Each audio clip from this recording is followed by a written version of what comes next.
I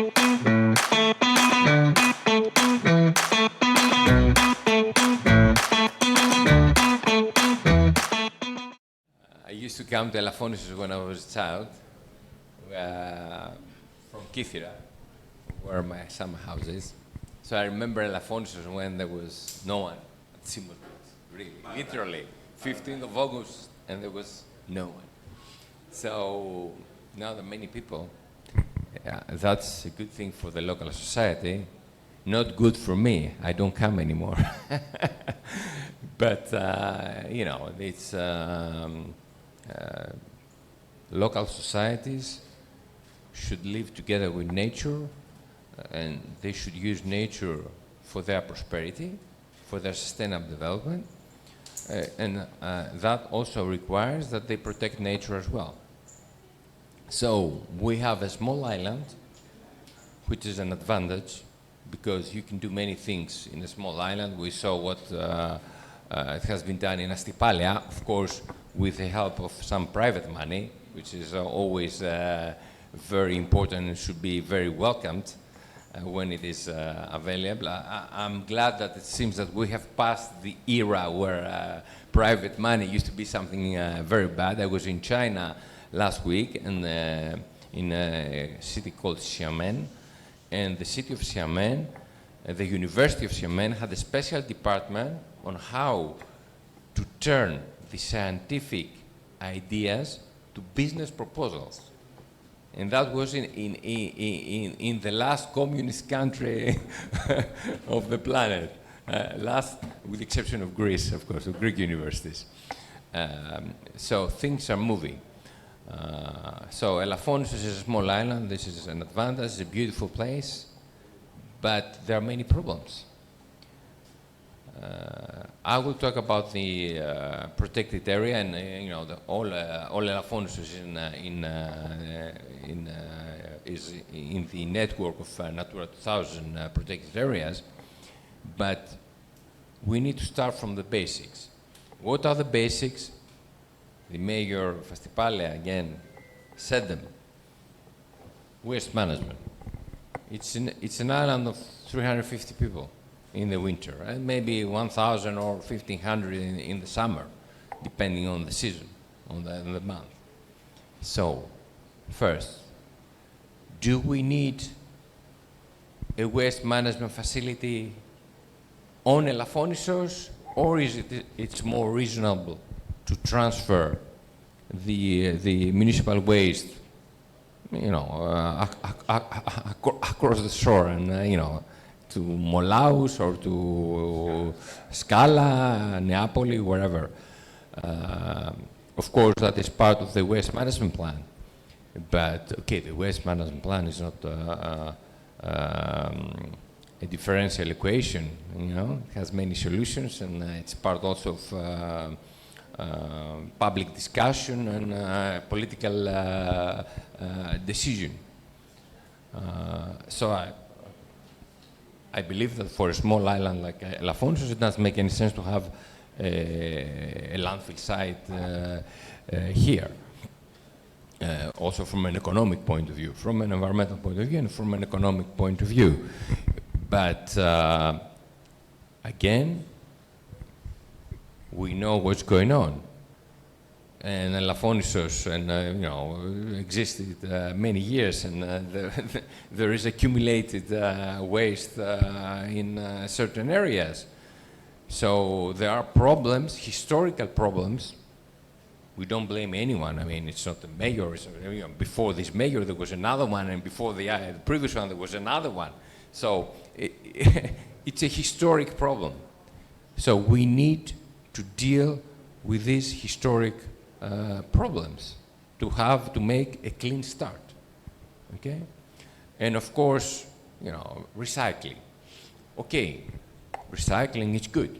Whatever we recycle doesn't go to the landfill. So the more we recycle, the less waste we have to manage. But there's no solution that involves only recycling. At the end, some quantities will have to be disposed of. Whoever claims otherwise just throw the garbages in a gorge or in the sea, you know, because they cannot disappear. So it's important to deal with the facts as regards waste management. Water. The water has two aspects. First, in an island like Elafonsos, where there's no agriculture practically, you need potable water. And you know, that's always challenging in small islands. Maybe desalination can be you know, a solution, but it's an issue of civilization to have potable water, and actually it's a human right that every citizen is entitled to potable water. So the state has to find a way to deliver potable water to all its citizens. And then it's the issue of wastewater management. What do we do with the wastewater? We claim for many places in Greece that are very, very beautiful and very pristine, whatever. What happens to the wastewater? My mother comes from Mani. And when I told the mayor that we need to make a wastewater treatment plant in Areopoli, he told me, oh, wastewater treatment plant, it's a disaster, we don't need them. Well, it's a perpetual mayor. It's a permanent mayor there.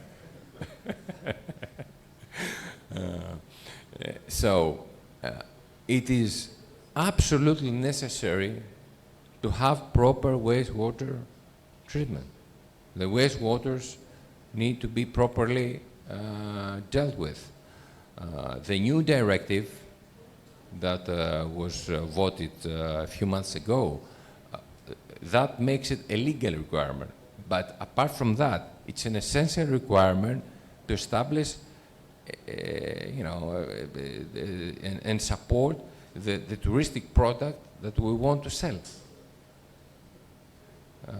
And again, of course, we all understand that all these infrastructure projects need money, need capital investment.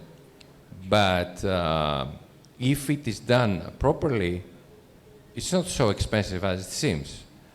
Wastewater treatment plants need to be, typically are expensive and in small places don't operate properly because they are oversized. They're bigger than they should be. We need, in places like Elafonsos, we need to build small modular wastewater treatment plants. They are ready-made, they don't need to be designed, so no need to spend money on studies. You just buy them off the shelf. And in the winter, you have the one module operating, and as the touristic season progresses, you have the second one and the third one, and then backwards. So it's simple as that. And if you have such a smart solution, it's much less costly, and it can operate much better. So I think that's the way forward on the issue of wastewaters. And of course, the issue of e-mobility, of course, that presents challenges. Astypalea is an excellent example. It's the best example in Greece, but they had a very generous private sponsorship and state, of course, and state. But again, it's worth thinking about it because it's also a small place here, Elafonsos, much smaller than Astypalea, actually. So it's something that we could look at And also, you know, in a place like Astipala, you could easily use electric bikes or electric scooters, because the distances are very, very small, and the slopes are not high as they are in Astipala in some places. So I think that's an interesting thing to look at. And also another issue is that now in the Ministry of Environment we have a large project. We have established through the ETS directive a very large fund. The revenues of 25 million allowances from the ETS, so from CO2 emissions. That is with a current price of about 8 euros per ton. That is about 2 billion euros. So we have 2 billion euros for the islands, for the decarbonization of the islands. And in this project, we have, renewables on islands. We can discuss if photovoltaics are better or wind turbines are better. There are arguments for or against both. But another issue that is subsidized by that program is cold ironing, meaning that you can, instead of having the traditional ferry boats that we use now, in all islands, especially in such a short distance, it's an ideal place to put cold ironing, meaning plug in an electric ferry. Of course, someone is operating now the ferry boat, so they need to get the subsidy in order to be able to buy another one or upgrade or refurbish the existing one to become an electric one. We understand these things, okay? We don't expect the private entity, just for the good of the society, to invest an amount of money, a substantial amount of money to make the world better. Okay, the state has to support this transition, but it's something that it can be done here in Elafonisos. And since the mayor is here with us, it's something that you should look at in order to get a part of that money, because the money is there, and also the regional governor is here, so I'm sure he takes good notice of what I'm saying. Now, as I said, the whole island is Natura 2000. It has sand dunes. It has cedar tree, so there are some protected species and protected habitats, and also the marine area around it is also a marine protected area of the Natura 2000 network. Now we are still carrying out, we're at the stage of finalization, the special ecological study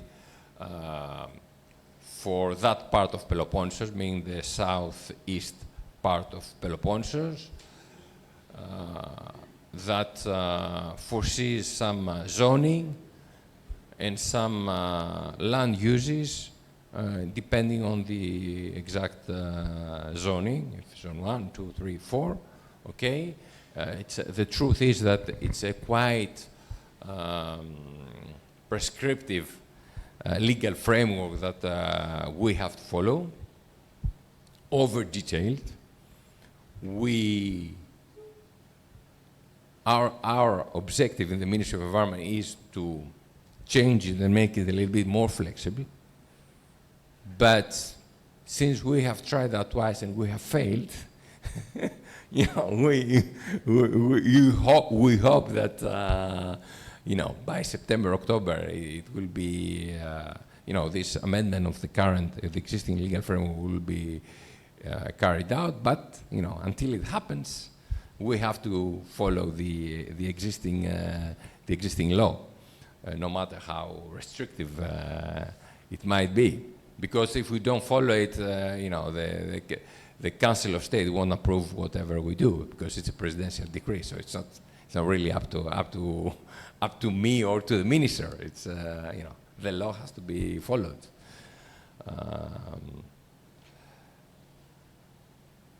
And there, we need to see what are the challenges here in Elafonisos. And I understand the challenges. The challenge is mainly over-tourism. And over-tourism means too many cars and too many caravans. And of course, we're not against cars. I'm sure that all of us own cars, so we understand the need for the cars to be able to come to Elafonisos. But we need to put rules where these cars park. Because if the cars destroy the natural beauty of the place, then inevitably, in the long run, the cars will stop coming because it's not going to be nice. Okay? Maybe at that time they don't care, but they destroy the next customer. They have an effect to the next customer. So we need to put rules in order to safeguard that we have the cars know where to park in places where they don't create damage to nature, not on the sand, which is not allowed anyway, no matter if it's protected area or not. And protect the sand dunes and the cedar trees in order also to give them the opportunity to grow back again. And we need to see how we can implement this, because it's easy to say about the things that, the right things to do. But at the end of the day, you cannot have one policeman for every citizen or tourist. So you have to find smart ways of ensuring implementation.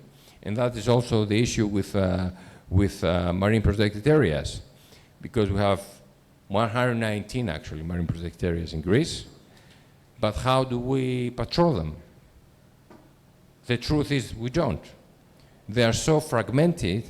I heard some theoretical ideas that you only need a small area to make a big positive effect. Yes, in theory, yes, but how can you enforce any kind of restriction in a small area? It's not easy, because the fishing boat said, okay, I was just passing by, because it's only 2 minutes. Okay?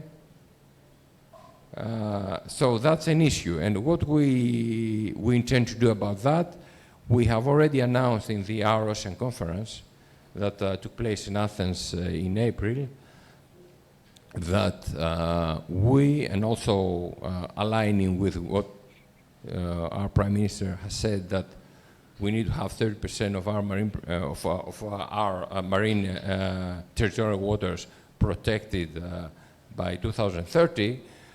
Now we have 18.3%. So we are going, by the end of the year, establish 2 large marine parks, one of it being in the Ionian Sea. It's going to be 14,000 square kilometers, so it's a really huge one, starting from south of Antikythera, going up to Kythera, Elafonisos, Tenaro, and then the west coast of Sphakteria and all the west coast of Peloponnesos, up to Lefkada. So it's going to be a very, very big one. And we believe that if we have a big park, then it's going to be easier, actually, to control what is going on. Because the truth is, although this is not very popular as what I'm going to say. The truth is that the main threat of the marine environment is fishing. That's the #1 threat. You know, you go and you kill whatever it is in the sea. I'm a fisherman myself with a spray gun, okay? I don't kill so many, but okay. But okay, how many can you kill with a spray gun? So we're not against fishing, but fishing has to be carried out in a sustainable manner. So we have decided that in the marine national parks, one in the Ionian Sea being one of them, we will ban bottom trawling. Why are we going to ban bottom trawling? Bottom trawling, what does it do? Trates. Okay, trates in Greek. It really scraps the whole sea bottom. It destroys everything. Sea corals, Posidonia, everything. Of course, Posidonia, no. Normally, no. Legally, no. Because it's not allowed in the first 1.5 miles from the coastline. And it's not allowed if the water is less deep than 50 meters. But, okay, it happens. Everybody knows that. Because it happens because it's tolerated from the local societies, but most importantly, because it's very difficult to, in a country with 17,000 kilometers of coastline, it's very hard to patrol everything. So we believe that if you have a large area, it would be much easier to patrol this specific measure because the bottom trawler won't be able to say that he was just passing by, or it won't be easy to change the electronic GPS in order to show that they are at some other place. Because what other place? I mean, what do you do here? Because it's forbidden everywhere. So why are you in the Ionian Sea and not, in the North Aegean Sea that is allowed? So then I think it's much more easy to implement, and this is a measure that will become operational by 2026. At the same time, because we understand that bottom trawlers, there aren't many in this area, but okay, maybe there are some.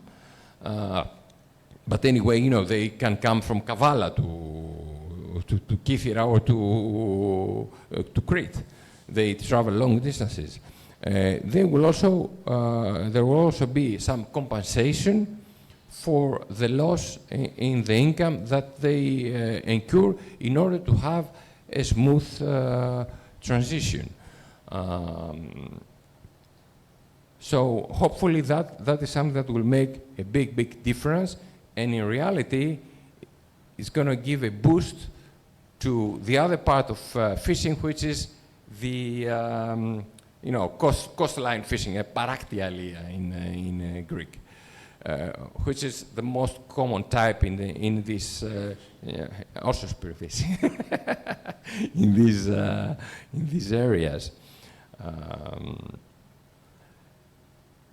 And also bottom trawling destroys coral reefs. I'm saying this because here there are also coral reefs and Posidonia, of course.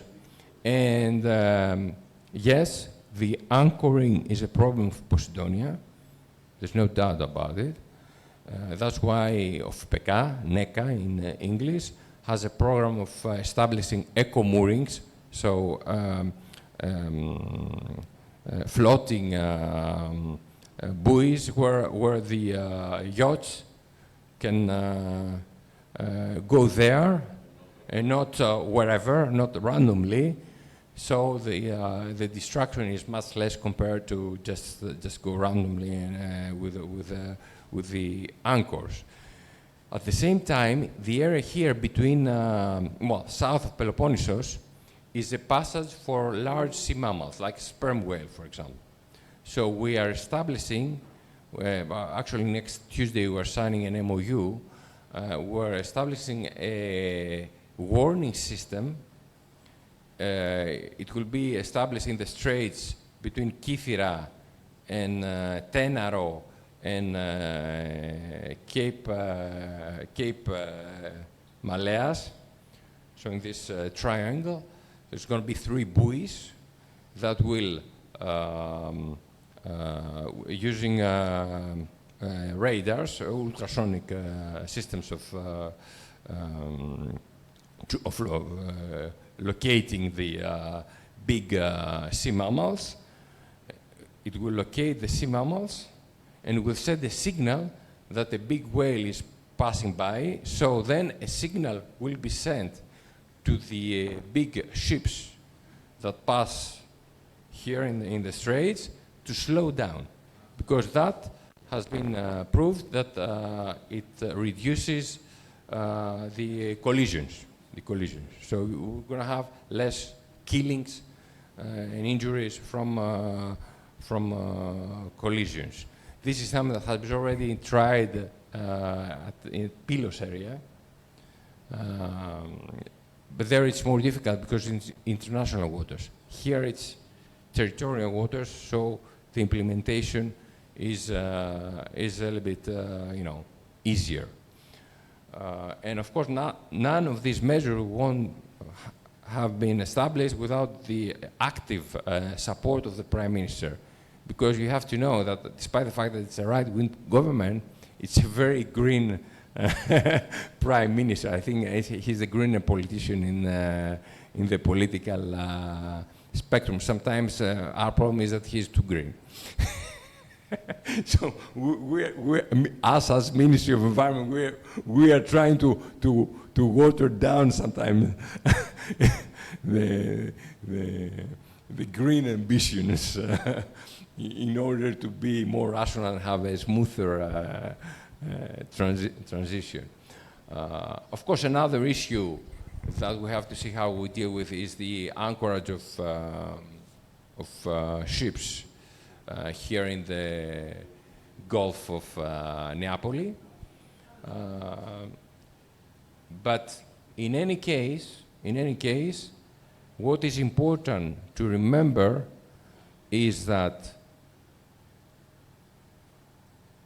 whatever measures we take for the protection of nature, these have to be thoroughly discussed with the local societies in order to ensure that people understand the necessity, in order for us to understand their needs, and ensure that they don't see the protection of nature as an enemy, but as an ally in what they're doing in their strive for prosperity. And last but not least, the doors of the ministry are open. We are here to listen to the people, to find solutions, and in reality, those that have ideas that are mature, ideas for projects, those are the ones that get the money, because the money is not unlimited, and our time to think, to come up with ideas is very limited, so we depend on mature ideas. And the more mature is an idea, the easier its funding becomes, and the faster. So come up with ideas, and we are there, and I'm sure that we will find ways to make them happen. Thank you very much. One last thing. I saw with great interest what the young students have done with the mapping of Posidonia. It's no use to send it to the mayor. This study has to be sent to the ministry and to OFPECA, to NECA, in order to use this information so that we don't duplicate the work, and if there is something already mapped and it's new, it's very recent, it's ideal. We use it as it is. Okay. It was done in agreement with municipality. That means that, and I agree with you that if we do, just we put it again in a box and we don't use it, I agree with you, it's not the way to do it. Please, some other. Stay here, Petros. Yes. Καλησπέρα και από μένα, κύριε Βαρελίδη. Λιάρου, η πρώην Δήμαρχος Ελαφωνήσου είμαι. Ήταν πολύ ευχάριστη η συνολική παρουσίασή σας και οι πληροφορίες που μας δώσατε. Και θέλω περισσότερο δύο πράγματα να πούμε, όχι τόσο σε επίπεδο ερώτησης, αλλά σε επίπεδο πίστοσης της αγωνίας των επιχειρηματιών της τοπικής κοινωνίας. Είναι ευλογία να είσαι Natura, να ζεις σε ένα μέρος area to be living near nature, and since 2009 I have been a permanent resident of Elafonisos, although my origins are not from here, but I can see how ecological friendly approaches they have, and I'm talking about both fishing, F&B activities, restaurants, etc. But sometimes this blessing turns into a sanction, and that's a concern I would like to share with you. Mainly, I talk about the 30%, and I would like to request to the ministry to take a close look at this framework that you have established. This framework should not be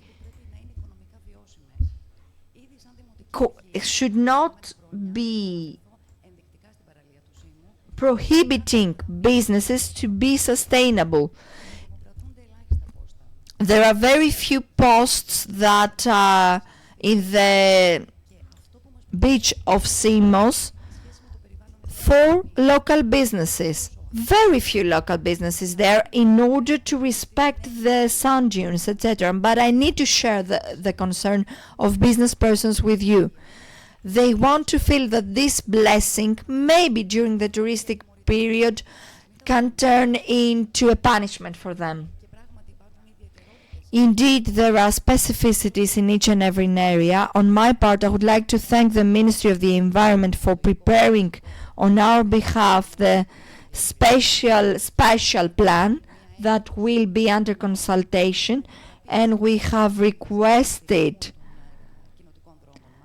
a new contract for the designation of our local roads, and we have been working very good with the ministry and of IPK NACA. But let's take a look at these small differences that makes us different from Mykonos, Rhodes, Crete, other islands which are much bigger. We are much more similar to Astipalea, to Kea.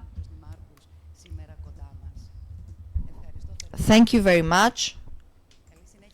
And I wish you all the best for this conference, and indeed projects need to be implemented, not just to be words on a paper. Να απαντήσω στα ελληνικά ή στα αγγλικά. First of all, I would like to say that the state has its ways to know the situation in each and every place around the country. Do not underestimate the knowledge we have. We do know the problems, the existing problems and the dysfunctions, and I think I implied them in my speech a while ago.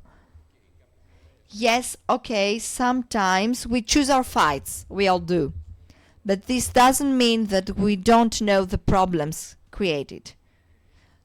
Also, the state, the central government, well, we all parts of the state, but I'm representing the central government. The central government has an overview of the picture, and our goal is not to promote a touristic model which be the same as in Portugal or northern Italy, where the coasts are destroyed because of the irrational and ongoing construction. Spain is fully built, starting from Capo de Rata to Caracas. the entire coastline is built. And I imagine this may be happening in France as well. We don't want this tourism model. Our vision is different. We want a different future for our country. Of course, there are such areas in Greece that were developed in a different time. And in some areas we need mass tourism as well. I can tell you which areas are those. The area around Heraklion, the Kos, Faliraki, in Rhodes. There are certain areas where the approach is the mass tourism approach. But the central direction is that we want high quality tourism and not mass tourism, because this is more financially beneficial for our country. And money does contribute to happiness, but also the beauty of a place also contributes to well-being and happiness. The fact that you live in a really beautiful place has an added value that one usually understands when they lose it. And the same applies, of course, to Astypalia, which is a heaven on earth. When it comes to beaches where nothing is allowed on them, that's a horizontal decision that applies throughout Greece. On Elafonisos, there are some beaches that have been designated as such, and these beaches didn't have any sunbeds on them. They didn't have any umbrellas.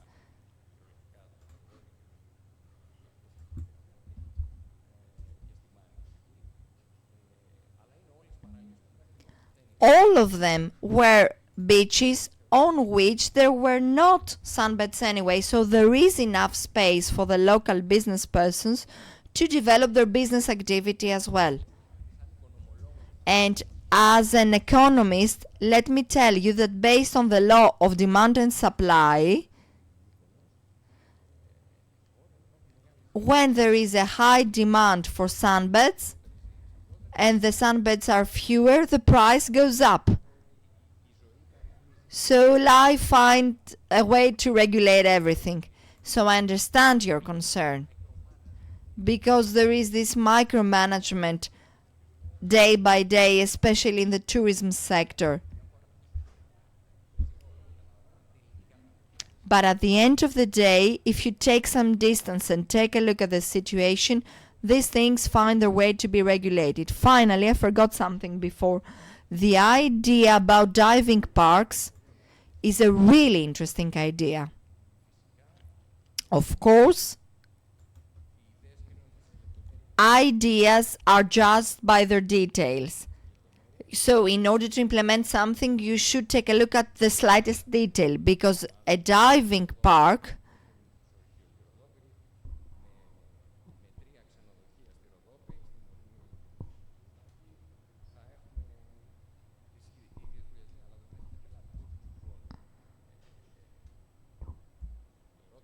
So the question in any such endeavor is whether you do have something that will attract clients, customers.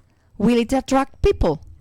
So we should start from that and then see, yes, there are places around Greece that can attract divers and others that do not. That's the reality. So each idea should be considered in its entirety and taking into account even the slightest detail. Thank you.